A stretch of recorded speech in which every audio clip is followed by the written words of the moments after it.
આજે રાજકોટ કોર્પોરેશનના ward number 16ના Jangleshwar વિસ્તારમાં સવારે 7:30 વાગ્યાથી આપણે ડિમોલિશનની કામગીરી ચાલુ કરી એને સમગ્ર વિસ્તારને આપણે 7 સેક્ટરમાં વેચી નાખ્યો અને કોર્પોરેશનની 42 ટીમોએ એમાં કામગીરી સંભાળી.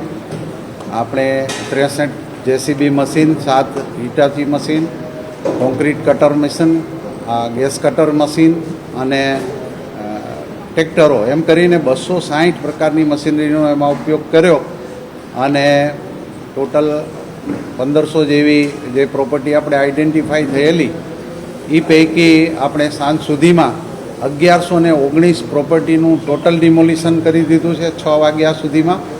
અને અત્યારે બાય એન્ડ લાર્જ બધી કામગીરી અટકાવી દેવામાં આવી છે અને આપણી ટીમો વિડ્રો થઈ રહી છે.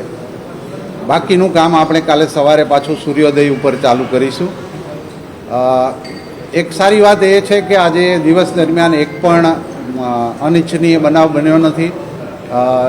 રહેવાસીઓ દ્વારા પણ સ્વૈચ્છિક રીતે ખાલી પોતાના મકાનો ખાલી કરી દેવામાં આવ્યા છે.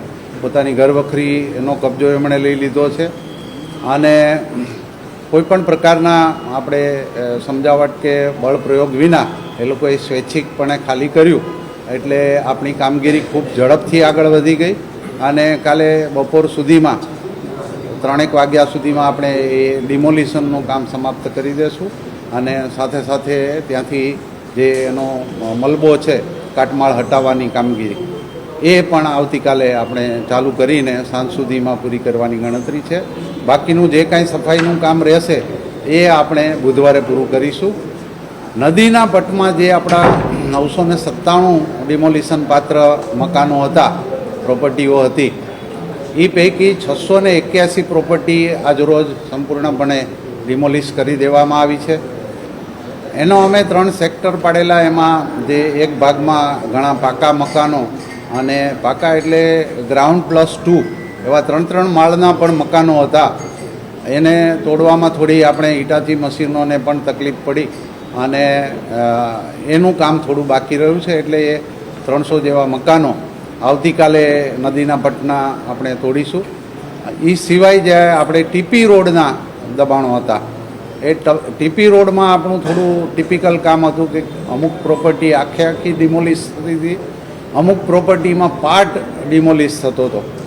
એટલે આપણે એના કલર માર્કિંગ કરેલા હતા અને એ કલર માર્કિંગ પ્રમાણે પાકા સ્લેબમાં કોન્ક્રીટ કટર મશીનથી આપણે એક લાઇન જેવું પહેલાં કટર મશીન ચલાવતા અને પછી ગેસ કટરથી એના સળિયા કાપી અને ડિમોલિશન કરવામાં આપણે છેલ્લા 2 કલાકમાં થોડું કામ આંકડાની દ્રષ્ટિએ ધીમું દેખાયું.